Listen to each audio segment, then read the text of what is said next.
Hi guys, welcome to this video. कैसे हैं आप सभी लोग? इस वीडियो में हम बात करने वाले हैं पाइपलाइन रनर एजेंट के बारे में। और इस रनर एजेंट को हम खुद से जो है डिप्लॉय करके और पाइपलाइन के अंदर एसोसिएट करके यूज करेंगे। अब देखो, ये रनर एजेंट होते क्या है पाइपलाइन के ना। देखो क्या होता है, पाइपलाइन में अभी भी कुछ क्या होता है, स्क्रिप्ट्स वगैरह लिखते हैं, राइट। अब देखो कंपाइल में कुछ ना कुछ तो स्क्रिप्ट लिखी होगी, टेस्ट में हमने कुछ ना कुछ स्क्रिप्ट लिखी थी और वो कहीं ना कहीं रन हुई थी, राइट। अब देखो कुछ ऐसा, कोई ऐसा मैजिक भी नहीं है, वो जो स्क्रिप्ट है ना वो कहीं ना एक जगह कहीं एग्जीक्यूट हो रही है, वो कहीं रन हो रही है, वो किसी मशीन पे। ठीक है। तो वो जो मशीन है ना उसी को बोला जाता है पाइपलाइन रनर एजेंट, एक तरीके से। पाइपलाइन के रनर एजेंट मतलब पाइपलाइन को रन करने के लिए वो जो एजेंट्स हैं वो एजेंट्स कह सकते हो, मशीन कह सकते हो। कोई लिनक्स मशीन है या फिर कुछ विंडो बेस्ड है, किसी टाइप की भी मशीन हो सकती है। वो आपने बना रखी है कहीं पे रिमोट लोकेशन पे, और उसने आपको उसको आपने एसोसिएट कर दिया अपनी पाइपलाइन के साथ। ठीक है। अभी तक क्या हो रहा था, देखो अभी तक हमने कुछ ऐसा डिप्लॉय नहीं किया था, राइट। कोई एजेंट डिप्लॉय नहीं किया था, लेकिन अभी तक क्या था, जॉब चल रही थी, है ना। वो क्या होता है, देखो जाके चलते हैं इन जॉब के अंदर। तो उसमें देखते हैं, देखो वहाँ पे ना डिटेल भी आ जाती है कौन से रनर एजेंट पे चला है। ठीक है। ये कंपाइल जो पहले की चली हुई है, देखो यहाँ पे जो दिख रहा है ना आपको, राइट साइड पैनल में देखो ये रनर। अब ये जो है ना, ये देखो चला कहाँ पे है, कुछ हमने ऐसा मेंशन नहीं किया था कि कोई भाई हमारे ये वाला एजेंट था, या फिर हमने कभी डिप्लॉय भी नहीं किए थे खुद से अपने। तो क्या होता है, गिटलैब ना हमें खुद से ना पहले से प्रोवाइड करा के देता है कि ये शेयर्ड रनर है, कि आपको खुद से नहीं बनाने। तो वो क्या कहता है, अच्छा आपको खुद के नहीं बनाने, तो ये लो, हमारा हम खुद प्रोवाइड करते हैं, आप इनको यूज कर लो। और इसमें बाय डिफॉल्ट हमें कुछ मेंशन नहीं करने की जरूरत नहीं होती, हमें बस अपनी पाइपलाइन की जॉब, वो जो टेम्पलेट्स वगैरह ईएमएल फाइल बनाई, और वो ऑटोमेटिकली जो होते हैं वो शेयर्ड रनर के ऊपर चल जाती हैं, राइट। अब लेकिन अगर अब खुद से बनाएंगे ना, तो वहां पे हम मेंशन भी करेंगे वहां पे कि भाई हमारे खुद के बनाए हुए ये रही मेंशन वो। तो अब जॉब जो है उस पे ही चलाओ, ठीक है। अब देखो ये खुद के सेल्फ मैनेज्ड रनर के ना एडवांटेजेस बहुत सारे हैं। पहला एडवांटेज तो ये है कि ना, देखो अब जैसे मैंने बताया, ये जो है शेयर्ड रनर है, विच मीन्स ये आपके पास यूज हो रहा है, ये हो सकता है किसी दूसरे पर्सन के पास भी यूज हो रहा हो। विच मीन्स कि क्योंकि देखो अब जब बिल्ड हो रहा है कोड, जो है आपका जब क्लोन होके यहाँ चला गया, वो तो एक बहुत बड़ा सिक्योरिटी थ्रेट है ना, कि भाई आपने कोड जो है इस रनर के ऊपर डाल दिया, शेयर्ड रनर के ऊपर, जो कि शेयर्ड रनर जो है दूसरे पर्सन के पास भी एक्सेसिबल है। वो आपका लेकर मिस यूज कर सकता है, वो आपका लेकर कहीं पे जाके भाई कहीं स्टोलन हो गया वो तो कोड सारा का सारा, वो तो बहुत बड़ी प्रॉब्लम है।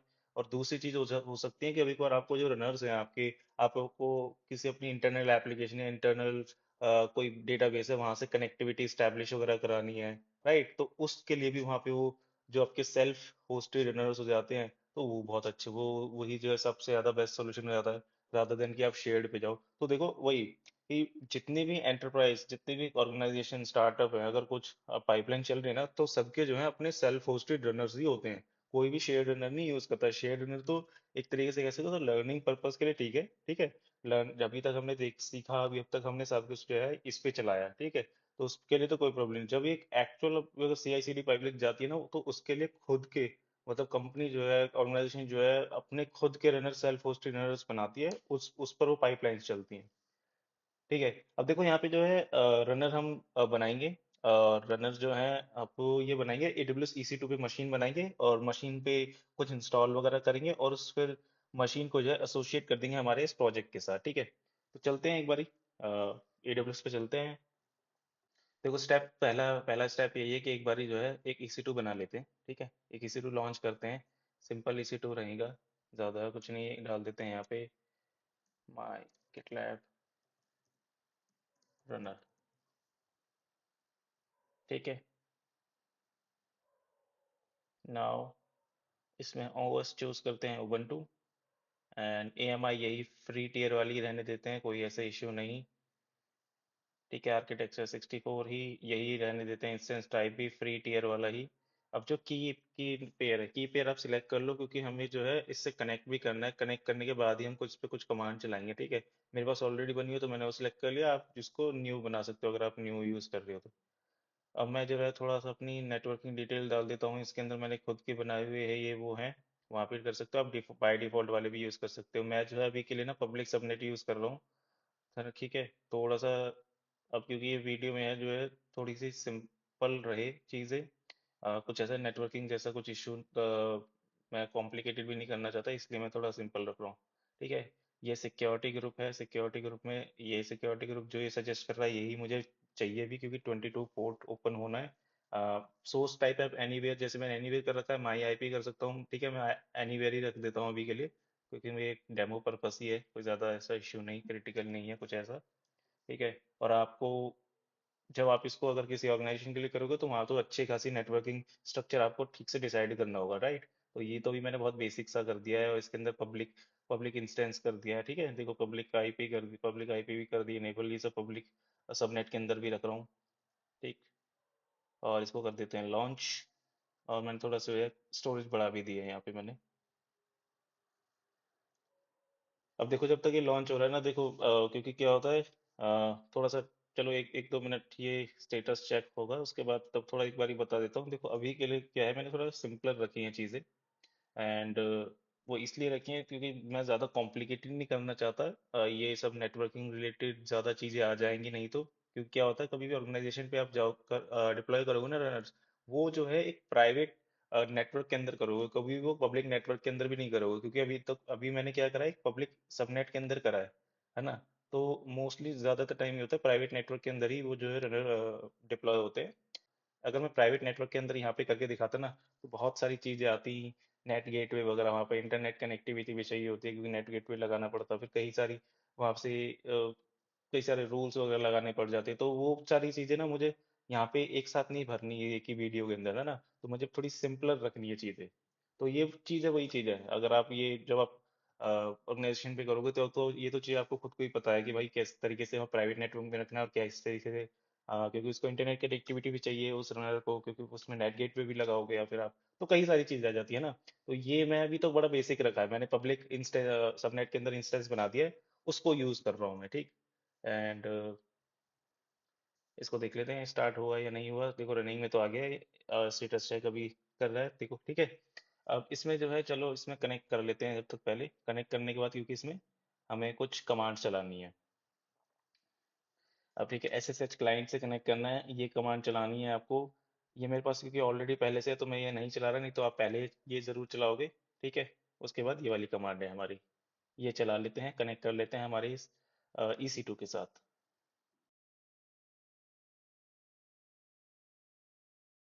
ठीक है जी, देखो पहला स्टेप हमारा जो हो गया कंप्लीट हो गया। पहले स्टेप में ये था, मशीन हमें बनानी थी, AWS EC2 बनानी थी और उससे कनेक्ट कर लेना था, ठीक है। First step is complete. Now second step is that, second step है कुछ इंस्टॉल करना है GitLab रनर इन AWS EC2, और वो मिलेगा इस लिंक के ऊपर। और ये जितने सारे स्टेप्स हैं, डिटेल्स है ना, ये सब आपको ना वीडियो डिस्क्रिप्शन पे मिल जाएंगी, वहां से आप रेफर कर सकते हो सब कुछ, ठीक है। इसको मैं यहाँ से कॉपी करके इस लिंक को जो है ओपन कर लेता हूँ, देख लेते हैं इस लिंक में क्या है अभी। ठीक है, इसमें 2 से 3 कमांड आएंगे, वो हमें रन करनी है, क्योंकि हमारा क्या है, हमने लिया है उबंटू बेस्ड लिया है, तो उबंटू बेस्ड के लिए ये रहेंगे वो कमांड। फर्स्ट कमांड है ये, इसको चलाना होगा। अब इसको चलाने से पहले ना, सबसे पहले sudo अपडेट और चला देते हैं इसमें।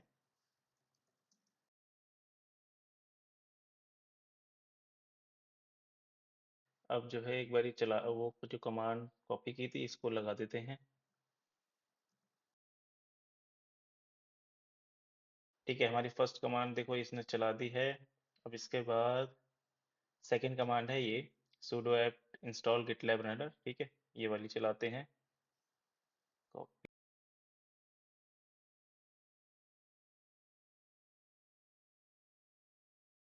ठीक है, देखो ये वाला हमारा सेकंड स्टेप भी जो है कंप्लीट हो गया, जो कमांड हमें इंस्टॉल इससे इंस्टॉल करने थे GitLab रनर का पैकेज, वो भी हमारा इंस्टॉल हो गया है। अब जो है क्या है, स्टेप नंबर 3 है, वो है रजिस्टर करने हैं रनर्स ऑन GitLab प्रोजेक्ट, ठीक है। अब रजिस्टर करने का जो प्रोसेस है वो क्या है, अब आप उस वापस से अपने उस प्रोजेक्ट पे आओ, ठीक है। अब ये जो है ना, आप रजिस्टर जो है ना, आप ये रनर्स किसी ग्रुप पे भी कर सकते हो, प्रोजेक्ट पे भी कर सकते हो। मैं इस वक्त जो है प्रोजेक्ट पे करके दिखा रहा हूँ, और सेम स्टेप जो है ग्रुप के लिए भी रहेंगे, ग्रुप में भी वही इस तरीके से आप कर सकते हो, ठीक है। देखो क्या जाना है, सेटिंग्स में जाना है आपको, सेटिंग्स में गए, सेटिंग्स में जाना है CI/CD में गए, CI/CD में जाना है आपको, रनर्स वाले सेक्शन में, रनर्स में गए, ठीक है। अब यहाँ पे देखो आपको 2 सेक्शन दिख रहे हैं यहाँ पे रनर्स के अंदर, project runner and instance runner. यहाँ पे देखो ये इंस्टेंस रनर है, इस साइड देखो ये होते हैं शेयर रनर्स। अब मैं इसको अगर डिसेबल कर दूँ तो शेयर रनर डिसेबल हो जाएंगे, इनेबल है तो शेयर रनर मिल जाएंगे, लेकिन हमें मुझे करना है न्यू, अपने डेडिकेटेड हमारे प्रोजेक्ट के लिए करना है यूज, ठीक है, तो वो मैं कर देता हूँ। अब देखो ये जो टैग है ना, ये टैग जो है एक तरीके से ये मान सकते हो, इस रनर के ना नेम कह सकते हो। अब यही जो नेम होगा ना रेफर होगा हमारा पाइपलाइन के अंदर भी। ठीक है, मैं यहाँ पे जो है कुछ भी डाल देता हूँ, जैसे बिल्ड शेल रनर, क्योंकि मैं इसको ना शेल बेस्ड वाला बनाने वाला हूँ, तो इसलिए मैंने यहाँ पे बिल्ड शेल रनर डाल दिया। अब मल्टीपल टैग भी डाल सकते हो आप, कॉमा सेपरेटेड डाल दो, जैसे कि यहाँ पे बिल्ड डाल दिया मैंने। ठीक है, बिल्ड रनर, इसको मैं भी एज इट इज ऐसे ही रखता हूँ, कुछ नहीं करना मुझे। कॉन्फ़िगरेशन ये एज इट इज, कुछ नहीं करना, ये भी एज इट इज रखते हैं। Now create runners. अब यहाँ पे देखो, यहाँ पे सिलेक्ट कर लेते हैं लिनक्स बेस्ड ही है, और बाकी इसमें कुछ नहीं करना। अब नाउ, अब ये स्टेप है यहाँ पे, ये हमें रजिस्टर करने का स्टेप है। अब ये लेना है मुझे, कॉपी करनी है, क्योंकि इसके अंदर देखो टोकन्स वगैरह भी हैं। ये कॉपी करा मैंने। कॉपी करने के बाद अब ये मैं लगाऊंगा हमारे उस मशीन के अंदर, जाऊंगा मैं जब हमने मशीन कनेक्ट कर रखी है अपनी। ठीक है, मशीन में आया मैं, मशीन में मैंने पेस्ट कर दिया। ठीक है, अब देखो यहाँ पे मुझे यूआरएल मांग रहा है। देखो अगर आपका कुछ हो सकता है इंटरप्राइज लेवल वाला हो, तो आपका ये जो होस्ट है ना, ये हो सकता है चेंज हो, यहाँ पे gitlab.com की जगह कुछ हो। मतलब suppose migration dot GitLab dot com इस तरीके से हो, या फिर GitLab dot migration dot com इस तरीके से हो। तो अगर वैसा है तो आप यहाँ पे अपना होस्ट यूआरएल डालोगे। और अगर कुछ ऐसा नहीं है, यही आपको gitlab.com रखना है, तो आपको एज इट इज या तो वो डाल दो, या फिर इसे एज इट इज छोड़ दो, क्योंकि बाय डिफॉल्ट ये वही पिक करने वाला है। ठीक है, डिफॉल्ट इसने वही पिक करेगा ये। अब देखो यहाँ पे कुछ एक नेम डाल देते हैं, जैसे मैं ले लेता हूँ माई शेल रनर्स, क्योंकि मैं शेल बेस्ड बनाने वाला हूँ इस रनर्स को। अब शेल बेस्ड और ये डॉकर बेस्ड क्या होते हैं, मैं भी बताता हूँ क्या होता है। रनर डाल दिया। अब देखो यहाँ पे मुझसे एग्जीक्यूटर पूछ रहा है, कौन सा एग्जीक्यूटर यूज करोगे। ऑब्वियसली मैं ये शेल वाला लेने वाला हूँ। अब ये शेल क्या होता है, लिनक्स के जैसे जो होते हैं ना टर्मिनल होता है, तो ये वो बनेगा अब इसके अंदर। ठीक है, अब क्या होता है लिनक्स का, जब भी आपकी जॉब एग्जीक्यूट होगी ना, उस इस मशीन के अंदर एक लिनक्स टर्मिनल पे जाके वो जो है वो कमांड्स और वो स्क्रिप्ट रन होंगी। अगर मैं यहाँ पे डॉकर एग्जीक्यूटर यूज कर लेता, तो उस मशीन के अंदर डॉकर कंटेनर बनता है, उस कंटेनर के अंदर वो सारी जॉब एंड स्क्रिप्ट एग्जीक्यूट होती है। ठीक है, तो थोड़े डॉकर के ना स्टेप्स थोड़े से ज्यादा है, इस वजह से डॉकर मैं नेक्स्ट वीडियो के अंदर कवर करूंगा। अभी के लिए मैं इस वीडियो के अंदर शेल बेस्ड वाली रनर को डिप्लॉय करके दिखा रहा हूँ। और देखो इसने कमांड चला दी है, इसने रजिस्टर कर दिया है। ठीक है, अब नेक्स्ट कमांड क्या है, चूज। ठीक है, ये वाला एग्जीक्यूटिव ने चूज कर ही लिया है, ये वाला है। अच्छा, वेरीफाई करना है, एक बार चला के देख भी लेते हैं इसको, वेरीफाई। ठीक है, ये गया पेस्ट। ठीक है जी।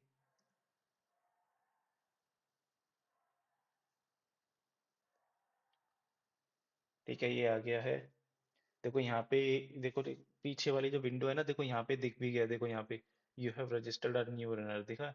वो जैसी मैंने कमांड चलाई, वैसे ही वो पीछे आ भी गया। ठीक है। ठीक है, हमारे रनर जो है रजिस्टर्ड हो चुके हैं। अगर मैं जाऊँ व्यू रनर करूँ यहाँ पे, और देखो ये पहले यहाँ पे कुछ नहीं था, अब देखो यहाँ पे आने लग गया वो। और रनर में देखो ये जो नेमिंग है, यही जो टैग नेम है ना, हम यूज करेंगे पाइपलाइन के अंदर। वहां पर पाइपलाइन की जॉब को बताएंगे कि भैया आप शेयर्ड या किसी डिफॉल्ट रनर पे मत जाओ, हमारे ये जो बने हुए रनर हैं इस पे जाओ। और ये नेमिंग हम जो है जॉब में डिफाइन करेंगे एक जगह पे। ठीक है।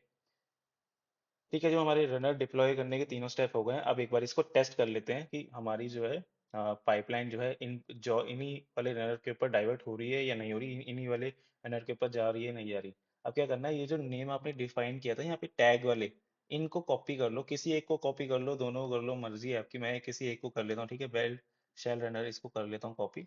और मैं जाता हूँ हमारी एक इस जॉब के अंदर, एडिट करता हूँ इसके अंदर, सॉरी पाइपलाइन के अंदर, उसी प्रोजेक्ट की।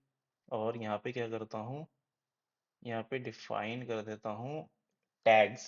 ये होते हैं टैग्स, जो होते हैं ना रनर के टैग्स होते हैं डिफाइन, है ना। तो अगर मैंने यहाँ पे लिख दिया देखो टैग, जैसे कि ये, तो अब ये वाली जॉब जो है इस वाले रनर पे चलेगी। और अगर देखो ये इस पे मैंने कुछ नहीं करा है, तो जो डिफॉल्ट होंगे ना, तो डिफॉल्ट पे जाएगी। और अभी की डेट में इस प्रोजेक्ट पे डिफॉल्ट हमारे शेड वाले हैं, तो ये वाली जॉब जो है शेड पे चली जाएगी। लेकिन ये वाली जॉब कहाँ जाएगी, ये वाली जाएगी हमारी जो खुद के बनाए हुए रनर है वहां जाएगी, है ना। तो ये चीज है। अब मैं एक बार और अगर करना चाहो तो सारी जॉब के अंदर लगा सकते हो ये, लेकिन मैं भी इसमें भी एक में करके दिखाता हूँ। ठीक है, इसमें मैं कर देता हूँ कंपाइल, ये कमिट। ये देखो इसने ये ऑलरेडी चला भी दिया। अगर मैं चाहूँ इसमें वापस, कंपाइल में जाऊं, कंपाइल ऑलरेडी जॉब चल भी चुकी है ये ऑलरेडी। देखो यहाँ पे ये रनर, ये देखो ये टैग ये वाला आ गया, ठीक है ना। देखो यहाँ पे ये आ रहा है, ये जिस पे हमने मेंशन किया था, और ये वहीं पर ही चला है देखो, यूजिंग शेल एग्जीक्यूटर। और अगर मैं और बाकी जॉब्स में जाऊं, जो कि हमने अभी कुछ उसमें कुछ ऐसा टैग ने डिफाइन किया था, वो और वो कहाँ चल रही होंगी, वो चली होंगी शेयर रनर्स के ऊपर। अगर मैं उनमें जाऊं, देखो रनर डिटेल की आ रही है, देखो ये शेयर रनर वाली डिटेल आ रही है इसमें, है ना। और देखो ऊपर यहाँ पे दिखेगा डॉकर एग्जीक्यूटर, तो वो डॉकर एग्जीक्यूटर पे चलती हैं वो वाली, है ना। इनके डॉकर एग्जीक्यूटर होते हैं शेयर रनर्स वालों के। ठीक। ठीक है, तो हमने देखो यहाँ पे जो है हमारे शेल बेस्ड है ना, डिप्लॉय करके भी देखे, पूरा डिप्लॉय हो गया, पूरा एसोसिएट करा और पाइपलाइन भी चला के देखी उसके ऊपर। ठीक है, और इसके नेक्स्ट वाली जो वीडियो होगी उसके अंदर हम डॉकर बेस्ड रनर को डिप्लॉय करेंगे और उसको फिर चला के देखेंगे। ठीक है, स्टेप्स ऑलमोस्ट सिमिलर है, बस थोड़ा सा डिफरेंस है, वो और देख लेते हैं नेक्स्ट वीडियो के अंदर। सो ठीक है, मिलते हैं नेक्स्ट वीडियो के अंदर। So thank you for watching, and if you like the content please do like share and subscribe, and also if you have any question and doubt please comment down below.